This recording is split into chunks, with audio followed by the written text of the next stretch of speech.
परमात्मा पाप कर्म दंड को भी काट सकता है।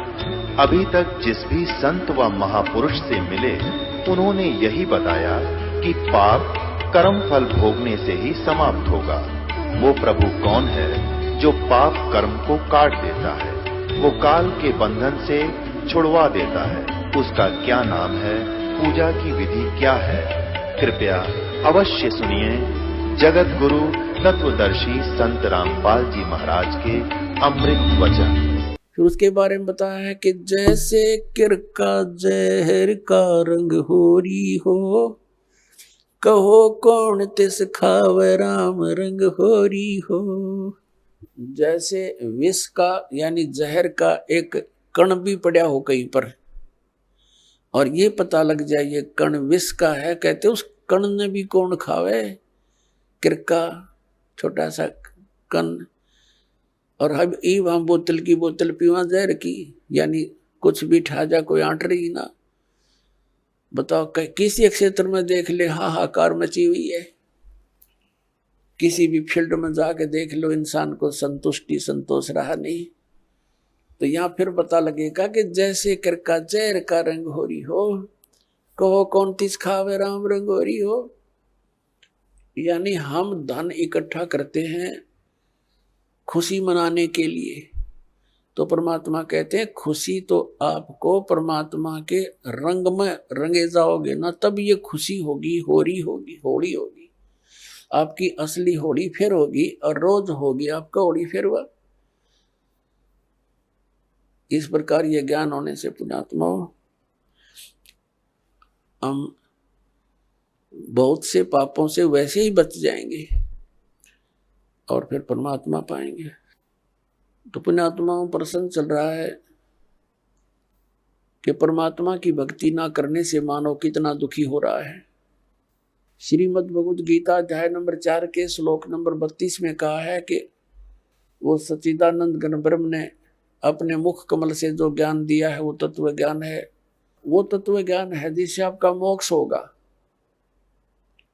सब कर्म बंधनों से मुक्त हो जाएगा। और उस तत्व ज्ञान को मैं नहीं जानता, गीता ज्ञान दाता कहता, तत्वदर्शी संतों से पूछ ले, वो बताएंगे। इसने तो अपना पल्ला झाड़ दिया और 18 अध्याय भी बोल दिए, बात वहीं की वहीं छोड़ दी। फिर उस तत्वदर्शी संत की पहचान बताई है गीता अध्याय नंबर 15 के श्लोक नंबर 1 में श्रीमद् भगवद गीता में, के उल्टे लटके हुए संसार रूपी वृक्ष को, ये संसार रूपी उल्टा लटका हुआ वृक्ष जानो।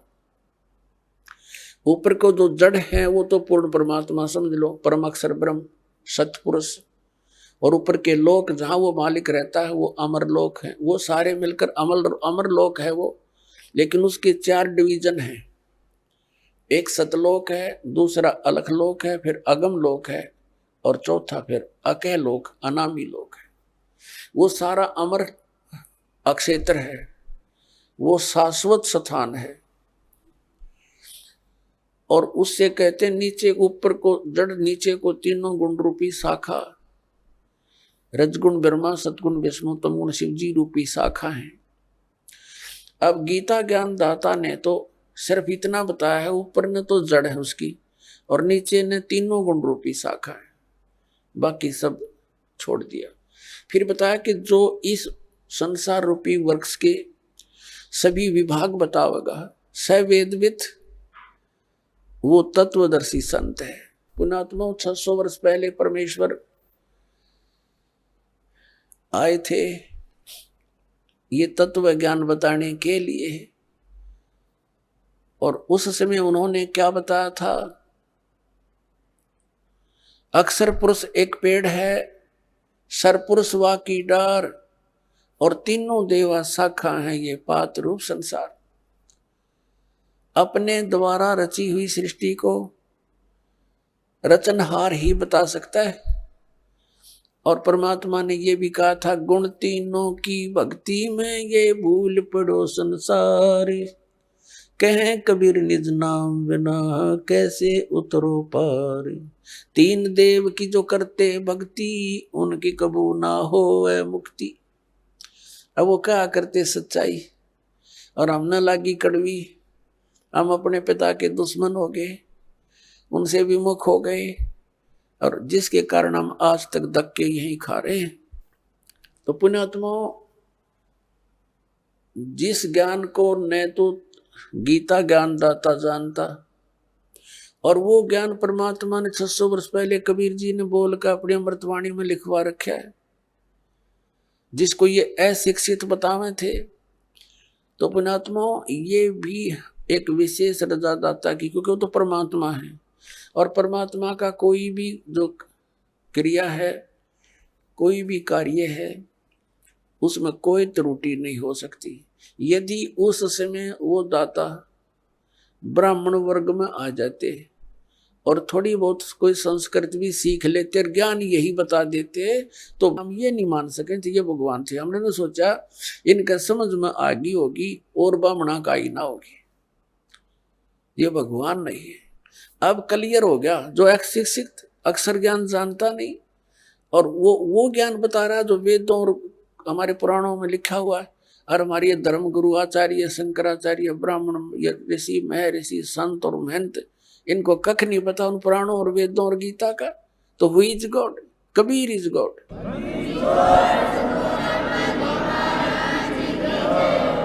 अब श्रीमद् भगवद गीता अध्याय नंबर 15 का श्लोक नंबर 1 समझने में आसानी होगी। पहले चित्र देखिए, ये है उल्टा लटका हुआ संसार रूपी वृक्ष। ऊर्ध्व मूलम अधः शाखम अश्वत्थम प्राहु अवम छंदासी यस्य प्रणानी। प्रणानी माने पत्ते। छंदासी यस्य प्रणानी ये तम वेद स वेदवित। ये देखिएगा श्रीमद् भगवद गीता, गीता प्रेस गोरखपुर से प्रकाशित है। जयदयाल गोविंद का इसके अनुवादक है। अध्याय नंबर 15 का ये पंचदशो अध्याय 15वां अध्याय है और प्रथम मंत्र है ऊर्ध्व मूलम।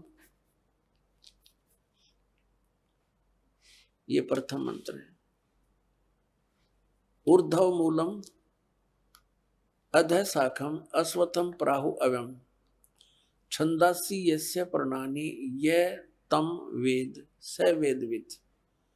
वेद माने जानना भी होता है और वेद ये चारों वेदों का भी बोधक है। ऊर्ध्व माने ऊपर को, मूलम माने जड़, और नीच अधः माने नीचे को, शाखाएं। अश्वत्थम प्राहु अवम ये संसार रूपी पीपल का वृक्ष अविनाशी कहा गया है। छंदासी यानी इसके विभाग, छंद इसके पत्ते, प्रणानी इसके पत्ते, ये जो हैं ये पत्ते आदि इसके विभाग हैं। और ये तम वेद, इन सब को जो जानता है स वेदवित, वह वेद के तात्पर्य को जानने वाला है। इनका पढ़िएगा। आदि पुरुष परमेश्वर मूल वाले, यहां लिखना था आदि पुरुष परमेश्वर यानी पूर्ण परमात्मा रूपी ऊपर को जड़ वाले। ऊर्ध्व माने ऊपर को, अधः शाखा होना चाहिए था नीचे को शाखा वाला। यो ब्रह्मा रूप मुख्य शाखा वाले, गलत करके है।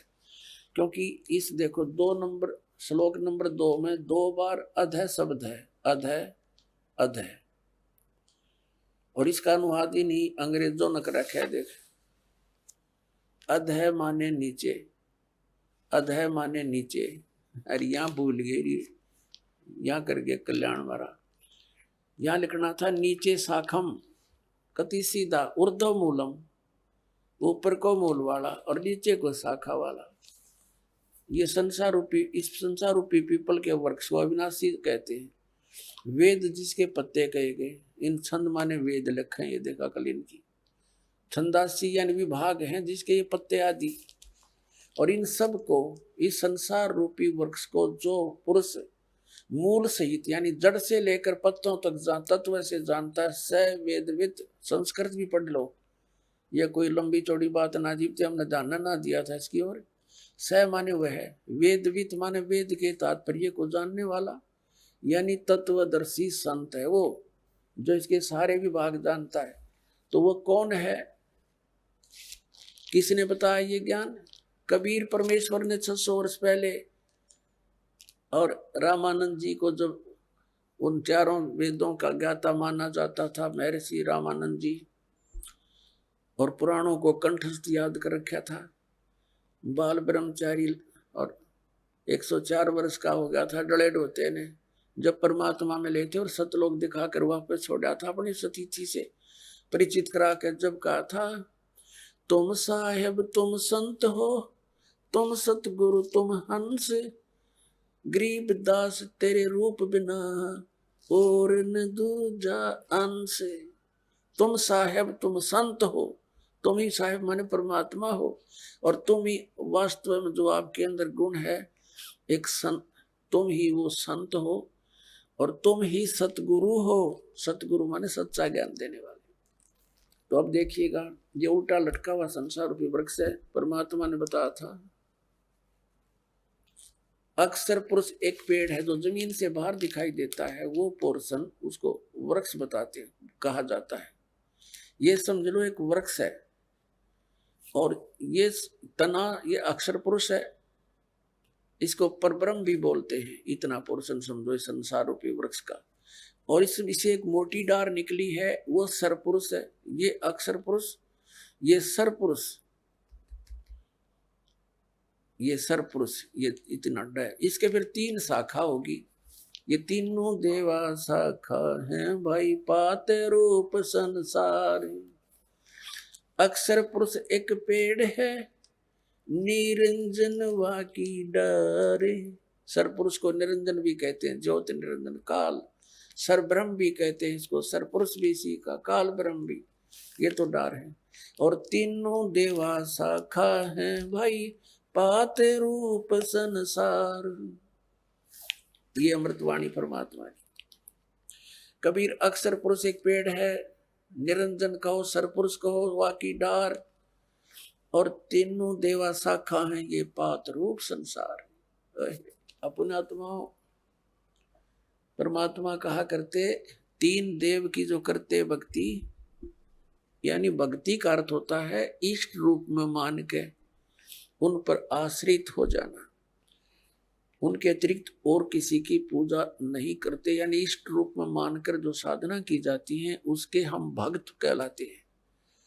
तो क्या बताते हैं, तीनों गुण की भक्ति में ये भूल पड़े संसार, और कह कबीर निज नाम बिना तुम कैसे उतरो पार।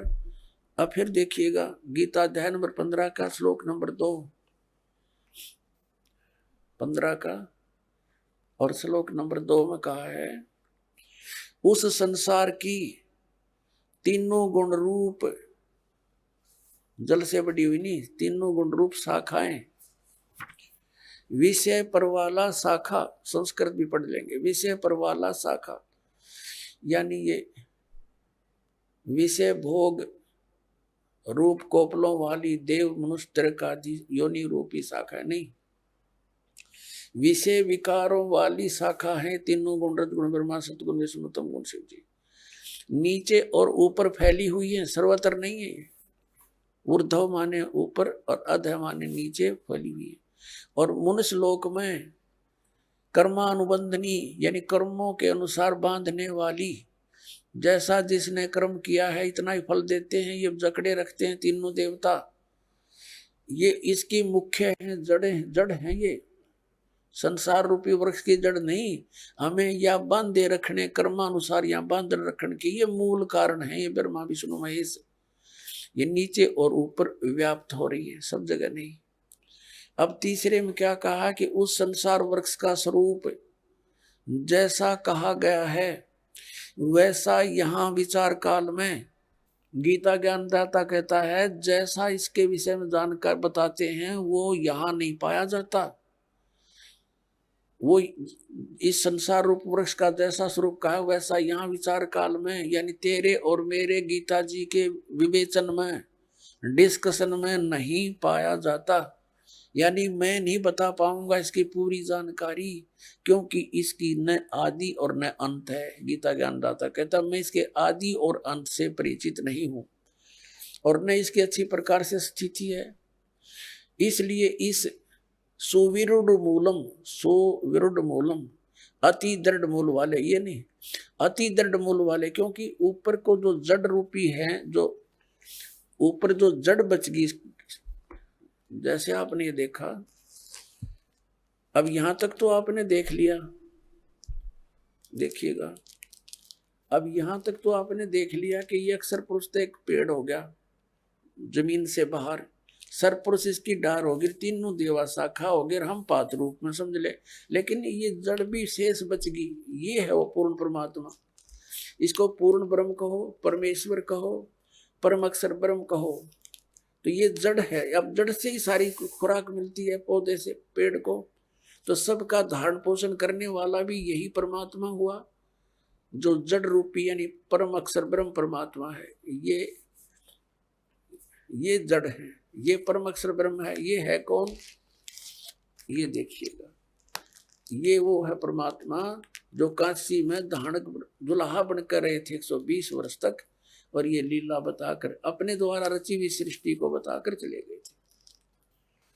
अब ये कंसेप्ट क्लियर करते हैं कि रजगुण ब्रह्मा है, सतगुण विष्णु, तमगुण शिव जी। देखिएगा, ये मार्कंडे पुराण, ये मार्कंडे पुराण, ये गीता प्रेस गोरखपुर से प्रकाशित है, सचित्र मोटा टाइप, ये गीता प्रेस गोरखपुर से प्रकाशित है, और इसके 123 पृष्ठ पर हम आपको दिखाते हैं।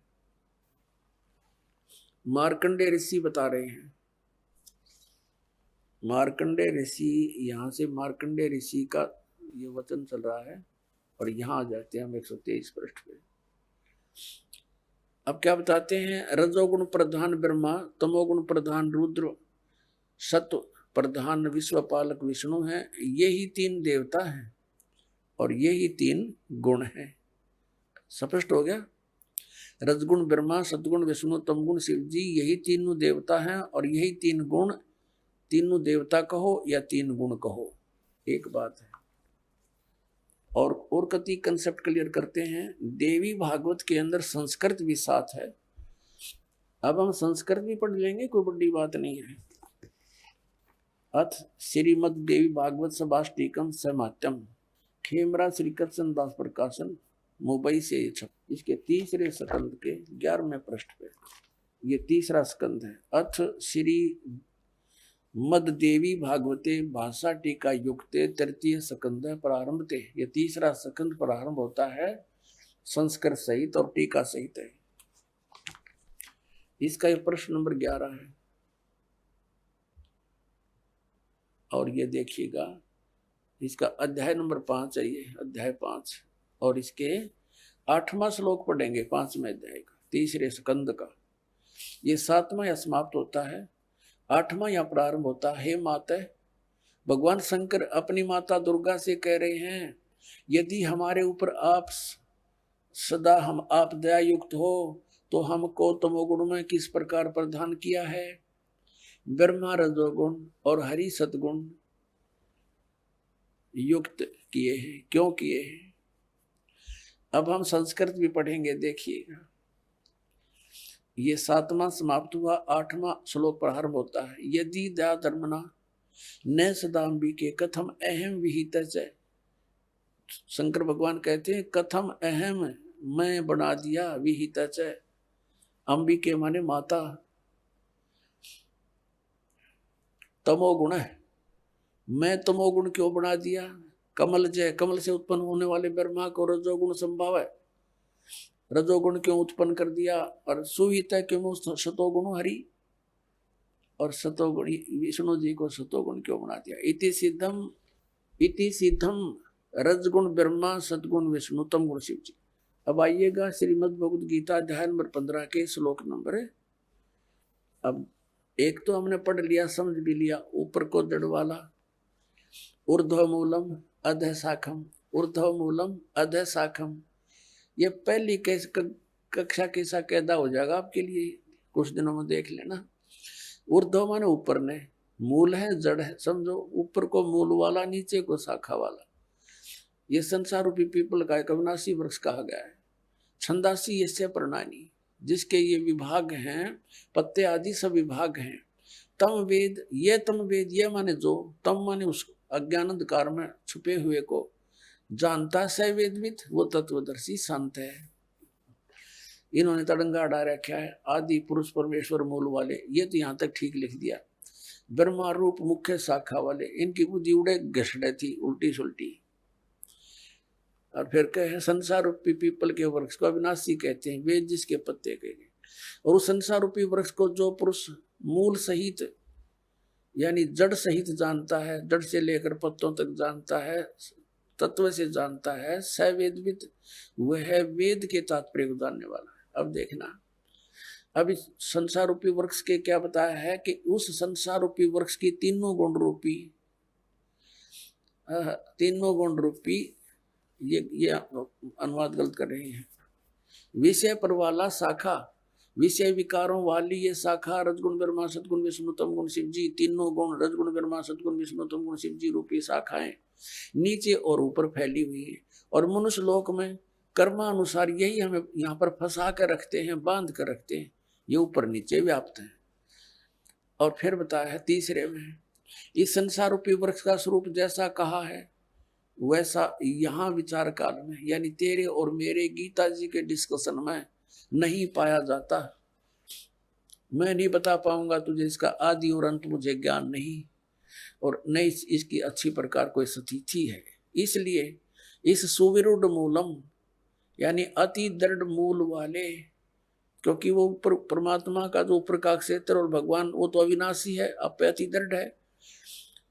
और संसार रूपी पीपल के वृक्ष को दृढ़ इन्होंने क्या कहा, असंख्य शस्त्रेण छित्वा, इसका अर्थ बनता है वैराग्य रूप शस्त्र द्वारा नहीं, तत्व ज्ञान रूपी शस्त्र द्वारा काट कर, यानी उस तत्व ज्ञान रूपी तत्व ज्ञान से समझ कर उसके पश्चात, ये चौथा श्लोक यहाँ अनुवाद है इसका, उसके पश्चात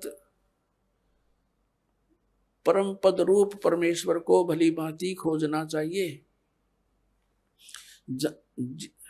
जिसमें गए हुए पुरुष फिर लौटकर संसार में नहीं आते, और जिस परमेश्वर से इस पुरातन संसार वृक्ष की प्रवृत्ति विस्तार को प्राप्त हुई है, उसी आदि पुरुष नारायण के मैं शरण हूं, इस प्रकार दृढ़ निश्चय करके उस परमेश्वर का मनन और निधि ध्यान करना चाहिए।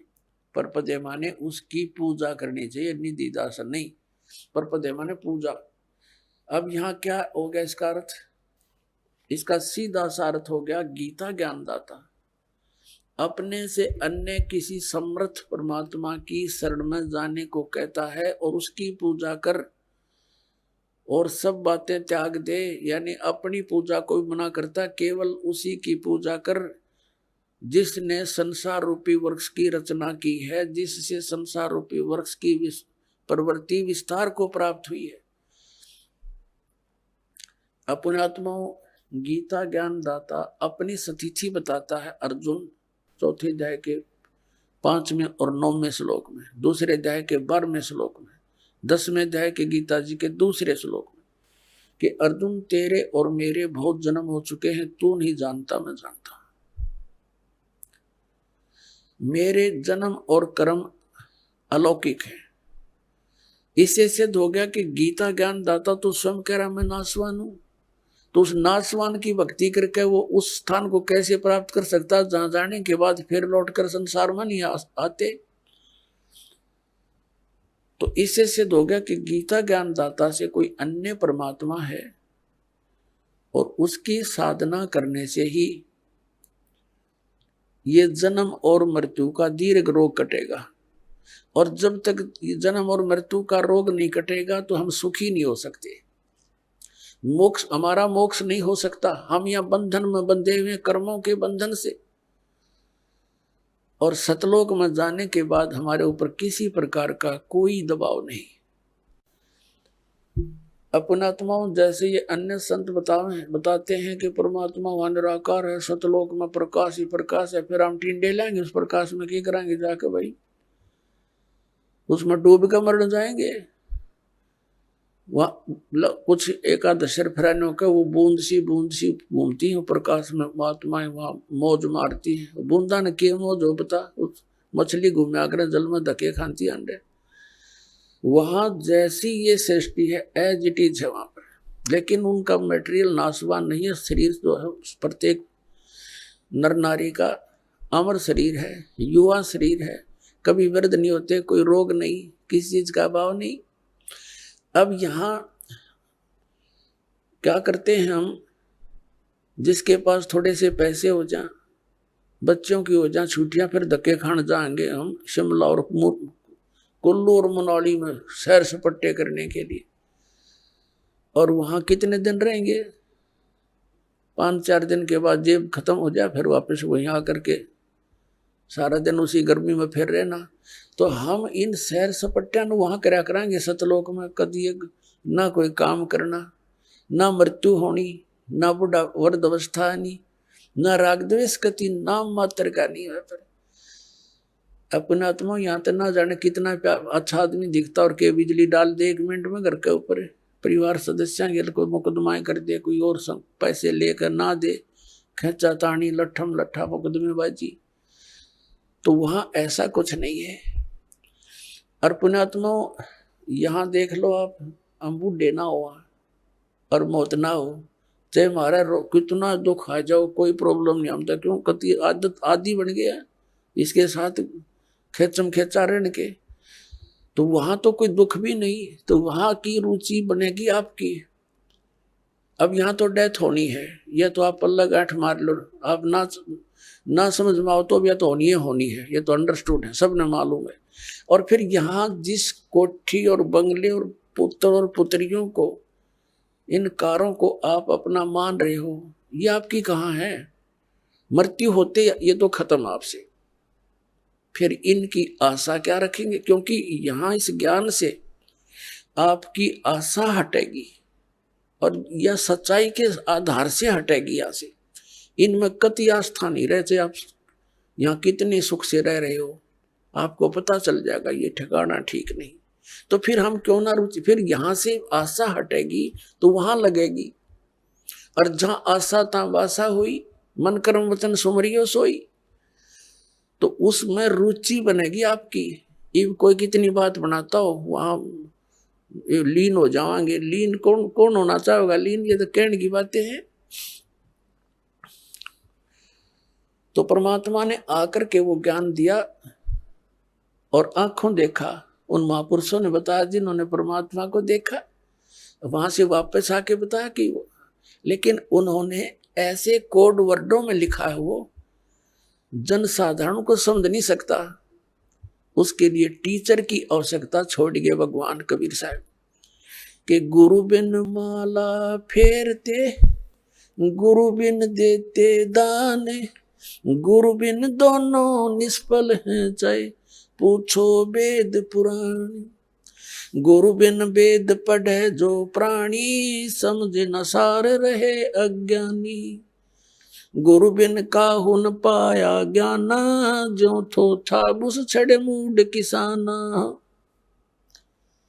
तो गुरु के को इतना महत्व इसलिए दिया कि वो ऐसे कोड वर्डों में लिख गए परमात्मा कबीर साहब अपनी वाणी को लिखवा गए कि कबीर पंथी नहीं समझ सके। क्योंकि काल ने कहा था कि तेरे नाम से मैं 12 पंथ चलाऊंगा, 12 पंथ करूं मैं साजा, नाम तुम्हारा ले करूं आवाजा। 12 पंथ नाम जो ले ही, हमरे मुख में आन समोही। और अनेक पंथ चलाऊं, या विद जीवों को भरमाऊं। जाओ जोग जीत संसारा, जीव न माने कहा तुम्हारा। जीव तुम्हारा कहा न माने, हमारी ओढ़ हो बाद बखाने। अब ये कबीर पंथी नहीं समझ सके परमात्मा की महिमा को। और कबीर सागर न पढ़ रहे, ये कबीर वाणी पढ़ रहे न, तो पीढ़ी की पीढ़ी चली गई इनकी 1500 साल में। और ये कख नहीं समझ सके सतलोक और सतपुरुष के बारे में। इसलिए आदरणीय धर्मदास साहिब जी से परमात्मा ने कहा था, धर्मदास मेरी लाख दुहाई, ये मूल ज्ञान की तो बाहर ना जाए। मूल ज्ञान बाहर जो पढ़ी, या बिचली पीढ़ी हंस नी तरही। तो इसलिए परमात्मा ने इस काल के साथ आंख में चौनी करके और अब आपको शिक्षित बनाना पड़ा ना। ये विष आपको कतई नहीं खान दो भगवान। चौथा युग बीत गया था, ये विष हमारे निकट नहीं आने दिया। ये शिक्षा का इतनी बेईमान बनाती है ये। लेकिन अब काल ने कहा था उनको इतना गिरा दूंगा, नकली पंथ अपने नाम से, तेरे नाम तो कबीर नाम से पंथ पर चलवा दूंगा हैं। और कबीर कबीर सदगुरु है, कबीर साहब हैं, हम कबीर पंथी हैं, गीत गाया करेंगे। उनके पास मंत्र वो है नहीं जिससे मोक्ष होगा, तो मेरे मुंह में फंसे रहेंगे। उन 12 उन पंथों में जो नाम लेगा वो मेरे ही मुख में रहेगा। अब परमात्मा ने दया करी, पुण्यात्माओं, इस दास को भेज दिया अपना रिप्रेजेंटेटिव बना के, और वो बुद्धि दे दी उस दास को परमात्मा ने। कबीर जी ने अपने द्वारा लिखे हुए उन कोड वर्डों को अब इस दास के द्वारा सार्वजनिक करा रहा आपके सामने। तो पुण्यात्माओं, ये कबीर पंथी नहीं समझ सके, और ये राधा स्वामी, धन धन सदगुरु, जय गुरुदेव वाले, ये शिवदयाल जी से ही निकले हुए, ये सच्चा सौदा सिरसार जगमाल वाली, ये उसी काल के चलाए हुए पंथों में से एक है। तो अब प्रसंग चल रहा था, परमात्मा ने 600 वर्ष पहले आकर कहा था और धर्मदास जी को बताया था कि एक बार मेरी इस काल के साथ वार्ता हुई थी। तब उसने कहा था कि कलयुग में ऐसे कर दूंगा इन प्राणियों को, ये भक्ति योग्य नहीं रहेंगे। तो परमात्मा ने आपको पहले शिक्षा दी, उनको मालूम था ये बिगड़ेंगे खूब। हम बिगड़ भी खूब लिए, क्योंकि अच्छी पोस्ट होगी, अच्छी कार कोठी होगी, राम की जरूरत नहीं समझ रहे हम। और कल न गधा बन का कुमार तरह का डायमंड का बोरा जब पता चलेगा, तो वो ज्ञान नहीं हमारे को, वो ज्ञान इस ज्ञान से ही होगा, इस तत्व ज्ञान से होगा। तो पुण्यात्माओं, अब हमने वो मोक्ष प्राप्त करना है, जहां जाने के बाद फिर लौटकर हम कभी संसार में नहीं आते। तो वो कौन है? वो परम अक्षर ब्रह्म है, वो सतपुरुष अमर पुरुष है। गीता अध्याय नंबर 7 के श्लोक नंबर 29 में गीता ज्ञान दाता ने कहा कि अर्जुन, जो मैंने तुझे ज्ञान बताया है कि तत्वदर्शी संत की खोज कर ले, फिर वो तत्वदर्शी संत तुझे उस परमात्म तत्व का ज्ञान बताएगा, वो तत्व ज्ञान बताओगा तेरे को। उस तत्व ज्ञान को समझने के पश्चात उसमें लिखा 7वें अध्याय के 29वें श्लोक में कहा है कि जरा मरण मोक्षाय यतन्ति ते, जो माम आश्रित है, यानी मेरे द्वारा दिए गए इस ज्ञान को आश्रय बनाकर तत्वदर्शी संत की खोज कर लेते हैं। और जो केवल यहाँ जरा माने बुढ़ापा, वृद्धावस्था का दुख, मरण माने मृत्यु, जरा और मरण से छूटने के लिए जो प्रयत्न करते हैं और संसार की किसी वस्तु की जो डिमांड नहीं रखते, वे तत्व ब्रह्म विदु, ब्रह्म तत्व विदु, और वो उस परमात्मा तत्व ब्रह्म को जानते हैं। और अखिलम अखिलम च अध्यात्म, सारे अध्यात्म को जानते हैं और सभी कर्मों से परिचित है। यहाँ के सभी कर्मों से और पूरे अध्यात्म मार्ग से वो लोग परिचित हैं जो केवल जरा और मरण से मोक्ष के लिए ही प्रयत्न कर रहे हैं। 8वें अध्याय के प्रथम श्लोक में गीता ज्ञानदाता से अर्जुन ने पूछा, किम तत्ब्रह्म, जिस तत्ब्रह्म को जानकर प्राणी केवल जरा और मरण से, इस कष्ट से छूटने का प्रयत्न करता है, तो वो तत्ब्रह्म क्या है, कौन है वो भगवान? गीता ज्ञानदाता ने गीता अध्याय नंबर 8 के श्लोक नंबर 3 में उत्तर दिया है, वो परम अक्षर ब्रह्म है। देखिएगा अध्याय नंबर 7 का श्लोक नंबर 29, ये 29 नंबर है। इसमें कहा कि जरा मरण मोक्षाय माम आश्रित यतन्ति, ये माम आश्रित, मेरे इस ज्ञान का आश्रय करके कि तत्वदर्शी संत को खोज लो, तो वो यतंती, ये जो प्रयत्न करते हैं, जरा और मरण मोक्ष है, जरा और मरण के मोक्ष के लिए ही जो प्रयत्न करते हैं, ते ब्रह्म तत्विदु कृष्णम अध्यात्म से कर्म अखिलम, वह पूरे अध्यात्म को, तत्व ब्रह्म को और सभी कर्मों से परिचित हैं, जानते हैं, विदु माने जानते हैं। इन्हीं का अनुवाद पढ़ते हैं। जो मेरे शरण होकर जरा और मरण से छूटने के लिए, जरा माने बुढ़ापा, वृद्धावस्था होती है, इन लोगों ने लिख दिया ने। वे पुरुष उस तत्ब्रह्म उस ब्रह्म को, संपूर्ण अध्यात्म को, संपूर्ण कर्मों को जानते हैं। ये तीसरा श्लोक में ये कहा है 8वें अध्याय के, कि केवल जो मुझे ही सब कुछ समझ रहे हैं वो मुझे ही जानते हैं, वो तो मुझे ही जानते हैं बस। फिर यहाँ बताया 8वें अध्याय का प्रथम मंत्र में अर्जुन ने पूछा गीता जी में, किम तत्ब्रह्म, किम अध्यात्म, किम कर्म पुरुषोत्तम, अधिभूतम से किम प्रोक्तम, अधिदेवम किम उच्यते। इसका वह ब्रह्म क्या है, और इसका 8वें अध्याय के तीसरे श्लोक में उत्तर दिया है गीता ज्ञानदाता ने। 8वें अध्याय के तीसरे श्लोक में वो परम अक्षर ब्रह्म है। अब इससे सिद्ध हो गया गीता ज्ञानदाता से कोई अन्य परम शक्ति है जो जीव को पूर्ण सुखी कर सकती है और पूर्ण मोक्ष प्रदान कर सकती है। अब यहां गीता अध्याय नंबर 8 के श्लोक नंबर 5 और 7 में गीता ज्ञानदाता ने कहा है कि मेरी भक्ति कर, मुझे ही प्राप्त होगा। और 8वें अध्याय के 8, 9, 10 में 3 मंत्रों में कहा कि उस परमेश्वर परम अक्षर ब्रह्म की यदि तू साधना करेगा, उसकी भक्ति की कमाई के बल से, योग के बल से, भक्ति की शक्ति की ताकत से, तो उसको प्राप्त हो जाएगा। 8वें अध्याय के 13वें श्लोक में गीता ज्ञानदाता अपनी साधना का मंत्र बताता है। ओ इति एकाक्षरम ब्रह्म व्यवहारन माम अनुसमन ये प्रयाति तजन देहम सयाति परमाम गतिम। मुझ ब्रह्म का केवल एक ओम मंत्र है, और जो इसकी अंतिम श्वास तक सिमरण करता हुआ, इसका अंतिम श्वास तक सिमरण करता हुआ छोड़कर जाता है, वो ओम से मिलने वाली परम गति को प्राप्त होता है। ओम से मिलने वाली परम गति कौन सी है? ब्रह्मलोक। 8वें अध्याय के 16वें श्लोक में कहा कि ब्रह्मलोक पर्यंत, ब्रह्मलोक में गए हुए प्राणी फिर वापस जन्म मृत्यु में आते हैं, तो इससे भी पूर्ण मोक्ष नहीं हुआ, जन्म मृत्यु का दीर्घ रोग कटा नहीं।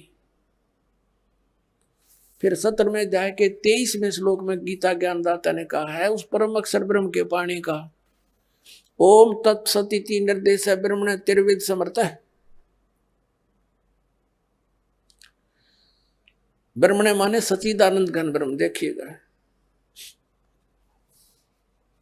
17वें अध्याय का 23वां श्लोक दिखाते हैं, अध्याय नंबर 17 और श्रीमद् भगवद गीता ये 23वां श्लोक है। ओम तत्सत इति निर्देश है ब्रह्मण तिर्विदय समर्थ है, ब्राह्मणा तेन वेदा च यगा च विहिता पुरा। इसका समझ क्या है? ओम से ओम तत्, तत्सत सत, ओम तत्सत, ऐसे ये 3 प्रकार का ब्रह्मण माने सच्चिदानंद घन ब्रह्म का नाम कहा है।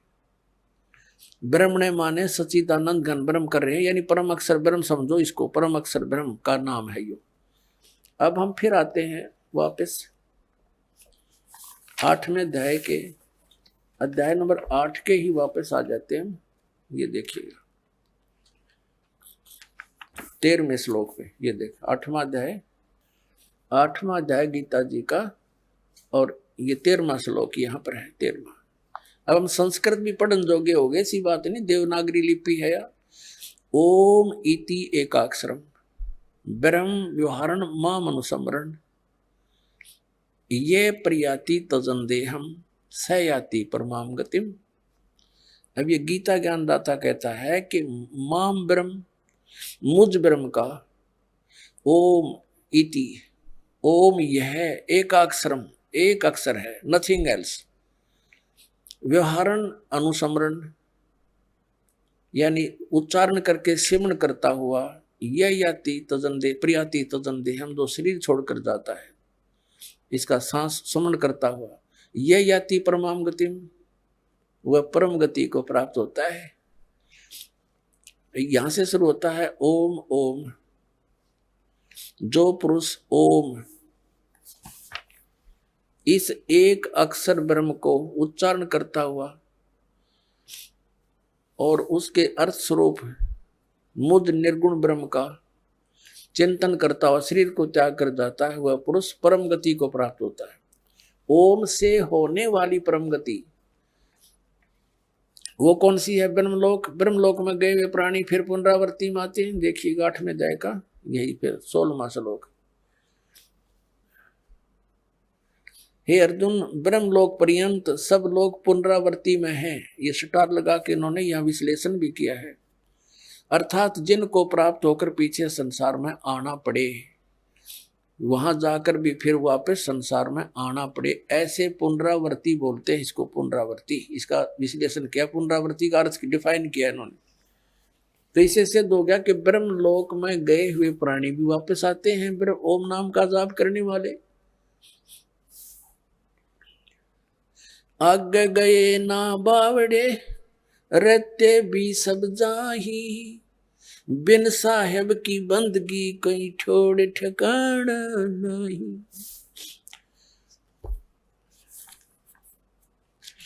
अब 8वें अध्याय का 5 और 7 और 8, 9, 10 मंत्र कंसेप्ट क्लियर कर देगा। देखिएगा 8वें अध्याय का अब हम ये 5वां श्लोक पढ़ेंगे। इसमें गीता ज्ञान दाता कहता है, जो पुरुष, जो साधक अंत काल में मुझे ही स्मरण करता हुआ शरीर का त्याग कर जाता है, वह मेरे साक्षात स्वरूप को प्राप्त होता नहीं। वह मद भावम याति, मेरे वाले भाव को प्राप्त होता है, मेरे पर आसक्त हो जाता है। और इसमें कुछ संशय नहीं। 6 में ये बताया है कि जो अंत समय में जिस भी भाव में भावित रहता है, अंत समय में उसी को प्राप्त करता है मृत्यु को प्राप्त। 6 में तो एक नियम बताया है, विधान बताया है, जहां साता बादशाह हुई। इसका अर्थ ये है, ये कुंती पुत्र अर्जुन अंत काल में जिस जिस भी भाव को समन करता हुआ शरीर का त्याग कर जाता है, करता है, तो उसको ही प्राप्त होता है। सदा उसी तद भावम भावती, उसी भाव से भावित रहता है, यानी उसी पर आसक्त रहता है, उसी में भावना बनी रहती है उसकी। इसका अर्थ ये है। आगे बताया है, इसलिए 7वें में कहा है कि इसलिए सब समय में निरंतर मेरा स्मरण कर और युद्ध भी कर, अर्पण के मन बुद्धि युक्त होकर निसंदेह मुझे प्राप्त होगा। अब इसमें क्या बताया है कि ये एक नियम है, अंत समय में जिस पर आसक्त, जिसमें आशा रख के शरीर छोड़कर जाता, उसके बाद उसी के पास पहुंच जाता है। अब कहता तू सब मुझे प्राप्त करना, मेरे को प्राप्त करना है तो मेरे मन वाला हो, मेरी ही साधना कर, युद्ध भी करना पड़ेगा। यहां तो युद्ध करना पड़ेगा मेरी शरण में रहेगा तो। और युद्ध करने वाले को फिर शांति सौंपने में नहीं। इससे सिद्ध है ओम नाम के जाप करने वाले को शांति नाम की चीज नहीं। इसलिए 18वें अध्याय के 62वें श्लोक में कहा कि अर्जुन तू सर्वभाव से उस परमेश्वर की शरण में जा, उस परमेश्वर की कृपा से ही तू परम शांति को और शाश्वत स्थान यानी उसे सनातन परम धाम को प्राप्त होगा। इससे सिद्ध हो गया कि गीता ज्ञान दाता कहता है मेरी शरण में रहना तो युद्ध करना पड़ेगा तुझे। अब तू सोच ले, तो जहां युद्ध करना वो शांति नाम की चीज नहीं है। और ये ओम से शांति खोजे न के ओम शांति, बोली शांति सपने में भी ना हो। अब गीता जी अध्याय नंबर 8 के आपने 5, 6, 7 पढ़ लिए। अब 8, 9, 10 में उस परम अक्षर ब्रह्म की महिमा बताई है। देखिएगा अध्याय नंबर 8 का ये श्रीमद् भगवद गीता, ये 7वां तक पढ़ लिया हमने, अब 8वां पढ़ेंगे। यहाँ इसका अनुवाद है। हे पार्थ, ये नियम नहीं है, ये अपने आप नेम तो उसमें लिखना चाहिए था। परमेश्वर के अभ्यास योग युक्तेन, ये ध्यान पर जोड़ रहेगा टा, ध्यान के अभ्यास रूप योग से युक्त नहीं। नाम से, नाम बता रखा ओम तत्सत। अब जैसे ये परमात्मा के उस लोक को पाना है हमने जहां जाकर सुखी होंगे। परमात्मा तो यहाँ आते रहे हैं, हमें दर्शन भी होते रहे हैं, वो बता कर गए ऐसी साधना करो, इस साधना से इस तरीके से तुम उस स्थान को प्राप्त होगे जहाँ जाने के बाद फिर लौट कर नहीं आना। तो उसके लिए मजदूरी है यह साधना हमारी। जैसे हैंडपंप लगाना है, हैंडपंप किस लिए लगाना है? क्योंकि हमने जल, हमारा इष्ट है, हमने जल चाहिए और जल पृथ्वी में, उसके लिए हैंडपंप लगाने के लिए जो भी हमने इंस्ट्रूमेंट यूज किए हैं, बुक की, पाइप और जितने भी सारा कुछ प्रोसेस जो है उसके पाने का, यह हमारी साधना है, या पूजा नहीं है। पूजा तो हम उसकी जल की कर रहे हैं जिसको पाना है हमने। तो ये मंत्र जो है, ओम तो इस ब्रह्म का, और तत् ये अक्षर पुरुष का। अक्षर पुरुष एक पेड़ है, निरंजन वा की डार, तीनों देवा शाखा है, ये पात्र रूप संसार। और तत् उस अक्षर पुरुष का, और सत ये सार नाम है, आदि नाम है, ये परम अक्षर ब्रह्म की पूजा है। उसके पाने का मंत्र है। यानी इन सब को मिला करके हमने नु सोच ले हैंडपंप लगेगा, सारे प्रोसेस है। जैसे श्वास, उस श्वास से सतनाम के 2 अक्षर का जाप करना है, ये तो समझ लो वो की मार रहे हम, और पाइप नीचे कर रहे हैं, पाइप पहुंच गई जल तक। फिर उसके बाद काम शुरू होता है सार नाम का, यानी मशीन समझो, सार नाम सार शब्द है, और उससे जो वस्तु मिलेगी वो हमारा इष्ट है, जल। तो ये गलत बताते हैं। ध्यान दुनिया तीन तड़ंगा डाण तो मतलब था। देखिएगा 8वें अध्याय का, अब हम 8वां श्लोक पढ़ रहे हैं, 8वें अध्याय का, ये 8वें का यह अनुवाद है। हे पार्थ, परमेश्वर के अभ्यास, उस नाम के अभ्यास से, जो उसका सच्चिदानंद ब्रह्म का नाम है ना, उसके अभ्यास से के योग से युक्त, उसकी भक्ति से युक्त, दूसरे और न जाने वाले चित्त से, यानी बिल्कुल किसी और इष्ट की देव की पूजा नहीं करनी, उस भगवान को इष्ट मान कर पूजा करनी। निरंतर चिंतन करता हुआ परम दिव्य पुरुष, परम प्रकाश रूप दिव्य पुरुष को, यानी परमेश्वर को ही प्राप्त होता है। गीता ज्ञान दाता से अन्य को प्राप्त होता है। और 9वें में कहा है, जो कवियम, यदि इस कवि को छेड़ दूंगा तो लंबा चैप्टर बन जाएगा, आप इनका अनुवाद पढ़ के अपना जो कंसेप्ट वो क्लियर करते हैं। जो सर्वज्ञ लिख दिया इन्होंने, ये परमात्मा का नाम है। अनादि, सबके नियंत्रता, सूक्ष्म से अति सूक्ष्म, सबके धारण पोषण करने वाले, अत्यंत अचिंत्य स्वरूप, आदित्य वर्णम, यानी सूर्य की तरह चमकदार, चमकने वाला प्रकाश रूप। अब सूर्य प्रकाश रूप अतः निराकार कैसे हो गया? सूर्य तो साकार है वो परमात्मा, लेकिन उसका शरीर तेजों में है। तम से माने अविद्या से अति परे, सच्चिदानंद घन परमेश्वर का स्मरण करता हुआ।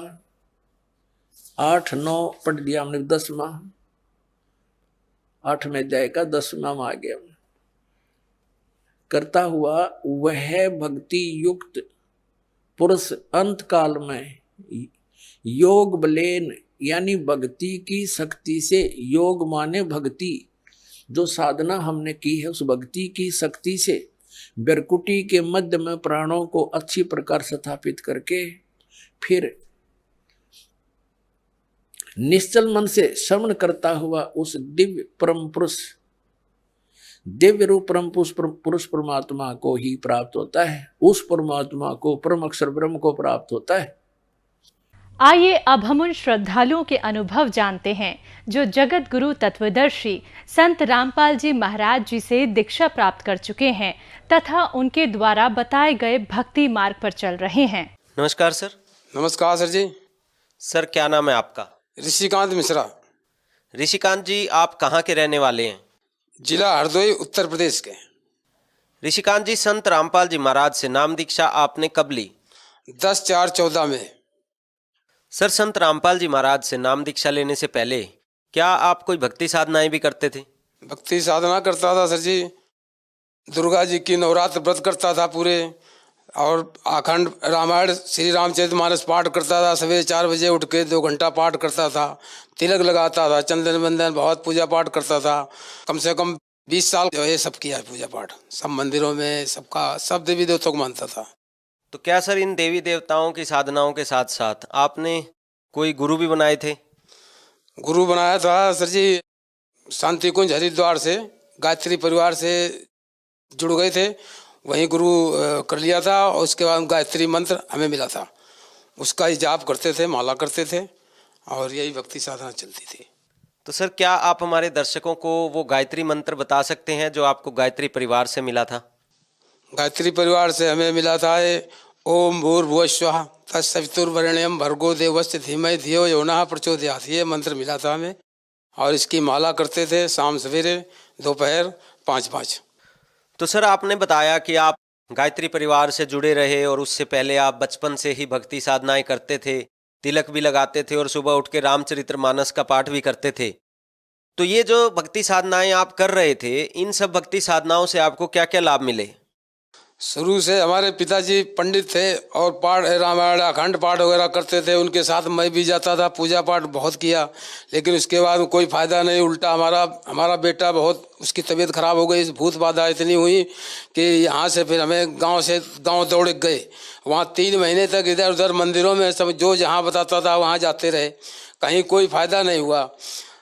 तो उसके बाद में फिर हम यहाँ लेके उसको आ गए गुड़गांव। और उसके बाद नशा बहुत करता था, मैं बीड़ी सिगरेट गांजा भांग सब कुछ करता था, गुटखा पान पुड़िया ये सब बहुत कुछ करता था। और पूजा पाठ भी साथ साथ करता था। और इसके बाद में हमारे गैस की बीमारी भी हमें बहुत कम से कम 15-16 साल से थी और कोई फ़ायदा कहीं कुछ नहीं हुआ। भक्ति खूब करते थे। हमारे पिताजी पंडिताई करते थे, रामायण पाठ पूजा पाठ शादी विवाह सब करवाते थे। हम भी उनके साथ सीख गए थे, हम भी पूजा पाठ खूब करने लगे थे। उसके बाद हमारे पे बहुत कर्जा हो गया, कम से कम 3-4 लाख रुपए का कर्जा हो गया। बीच में हम लॉटरी वाटरी खेलने लगे थे उसमें, तो हमारे घर की स्थिति बहुत ख़राब हो गई थी। ना बच्चों को पढ़ा लिखा पा रहे थे और बीमारी गैस की और लड़के की, भूत चुड़ैलों की, ये तो बहुत ज़्यादा ही परेशान हो गए थे। हम रात दिन पूजा कर रहे थे, कोई हमें फ़ायदा नहीं हो रहा था। तो सर आपने बताया कि आप पंडिताई करते थे, आपके पिताजी भी पंडिताई करते थे और भक्ति साधनाएं कर रहे थे, गायत्री परिवार से भी जुड़े हुए थे। लेकिन इन सब भक्ति साधनाओं को करते करते आपके परिवार पर दुखों का कहर टूटा हुआ था। आपका लड़का जो था वो भूत प्रेत बाधा से बाधित था और आपके परिवार पर कर्जा भी हो गया। साथ ही साथ आपके साथ गैस की प्रॉब्लम भी थी और काफ़ी बीमारियां आपके परिवार में लगी हुई थी। तो इन सब से आपको छुटकारा मिला या नहीं मिला? छुटकारा बाद में मिला, वहाँ से वो भक्ति से नहीं मिला हमें। यहाँ संत रामपाल जी महाराज से नाम दीक्षा लिया, तब हमें सारा छुटकारा मिला। हमारे नशे सब छूट गए, हमारे बेटे को लाभ हुआ पूरा उसी दिन से। तो सर आपने बताया कि आपका परिवार बहुत परेशानी में था, बहुत सारी भक्ति साधनाएं कर रहे थे, गायत्री परिवार से भी जुड़े हुए थे। उसके बावजूद आपके परिवार में नुकसान ही नुकसान हो रहे थे, आर्थिक कर्जा हो गया था। तो इन सब दुखों के बीच संत रामपाल जी महाराज जी के बारे में जानकारी आपको कहाँ से मिली? संत रामपाल जी महाराज की जानकारी हमें हमारी बेटी और भगत जी से मिली, हर्ष भगत जी से। तो हम अपने बेटे को इधर उधर लेके घूम रहे थे, भूत चुड़ैले इसको बहुत ज़्यादा परेशान किए थी। 6-6, 7-7 3 महीने इधर उधर मंदिरों में, बालाजी मंदिर यहाँ वहाँ सब कहीं ले गए। उसको इतना ज़्यादा परेशान कर रखा था बाहरी हवा ने। फिर हम सब उसको जैसे तैसे वहाँ पर अपनी बेटी के साथ में वहाँ सतलोक आश्रम बरवाला ले गए। जब वहाँ अंदर गए गेट पर, तो हमारे जेब में बीड़ी सिगरेट और ये सब पड़ा हुआ था।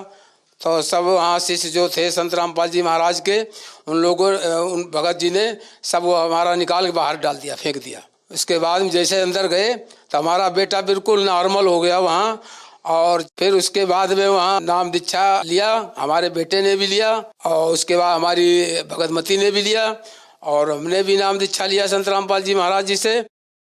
तो सर जैसा कि आपने बताया कि संत रामपाल जी महाराज के शिष्यों ने और आपकी बेटी ने आपको संत रामपाल जी के आश्रम ले जाने के लिए कहा, तो आप अपने बेटे और अपनी पत्नी के साथ संत रामपाल जी महाराज के सतलोक आश्रम में पहुंचे और वहां जाकर आपने उनके कहने से संत रामपाल जी से नाम दीक्षा ले ली।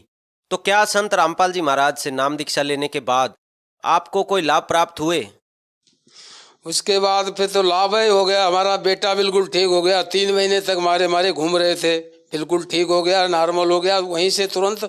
और हमारी गैस वाली प्रॉब्लम थी सारी खत्म हो गई। इसके बाद हमें गैस दूसरे दिन से हुई नहीं, बिल्कुल 15-16 साल से परेशान थे। हमारे जितने नशे थे ये सब छूट गए, गुटखा बीड़ी पान ये सब करता था, गांजा भांग भी खाता पीता था, ये सब हमारा उसी दिन से ख़त्म हो गया। और गैस बीमारी ख़त्म हुई, बेटा हमारा ठीक हुआ, 3 लाख हमें तुरंत हुए। और 1 साल के अंदर हमारा 3-3.5 लाख रुपए जो कर्जा था ये सारा पता नहीं हमें चला कि कैसे हमारा चला गया।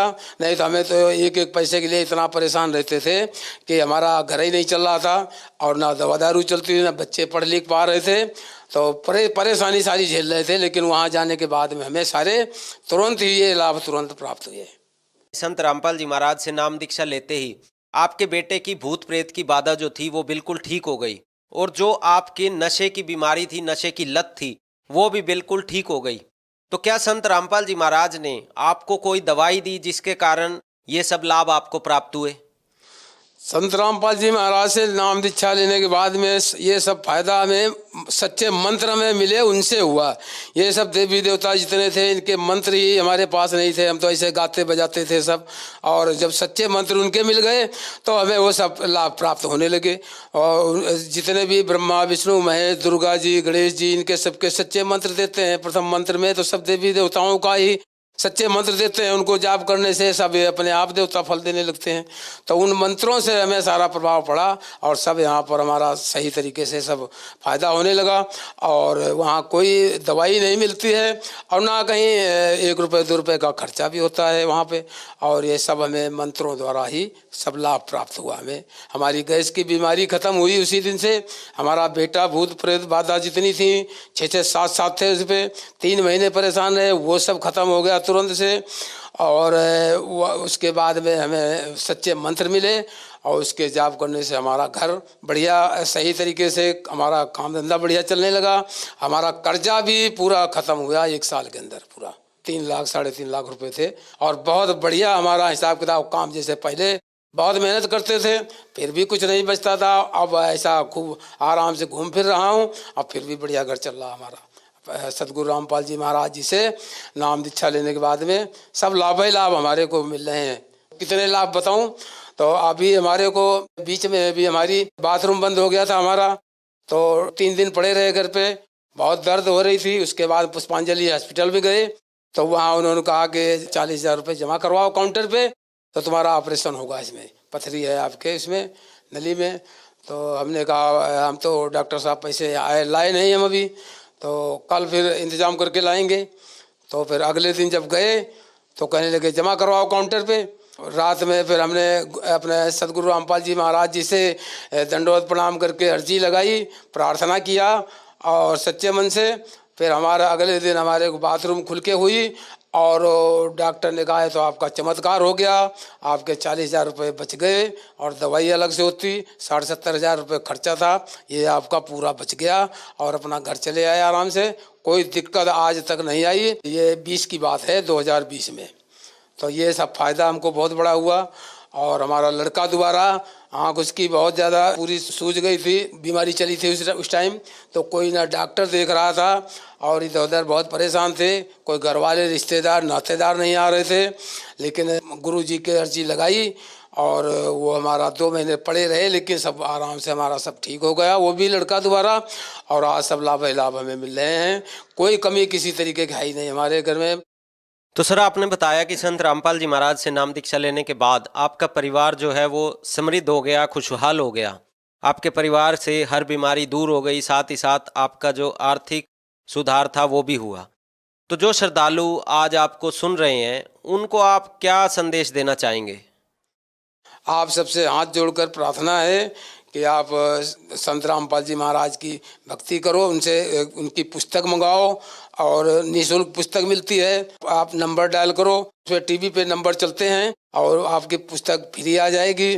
और साधना चैनल शाम को 7:30 बजे चालू हो जाता है सत्संग, उस पर आप 8:30 बजे तक 1 घंटा सत्संग देखो। और उस पर नंबर चलते हैं सतलोक आश्रम के, उनसे संपर्क करके अपना नामदान केंद्र का पता करके नाम दीक्षा ले लो।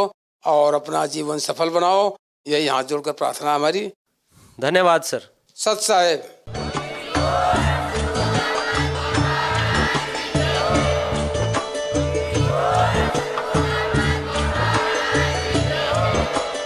आप सुन रहे थे जगत गुरु तत्वदर्शी संत रामपाल जी महाराज जी के मंगल प्रवचन। अधिक जानकारी के लिए विजिट कीजिए हमारी वेबसाइट www.jagatgururampalji.org। संत रामपाल जी महाराज जी के शुभ आशीर्वाद से पूरे विश्व भर में 500 से भी ज्यादा नाम दीक्षा केंद्र हैं, जिन पर संत रामपाल जी महाराज जी द्वारा ऑनलाइन निशुल्क नाम दीक्षा दी जा रही है। अपने नजदीकी नाम दीक्षा केंद्र का पता करने के लिए संपर्क करें 8222880541।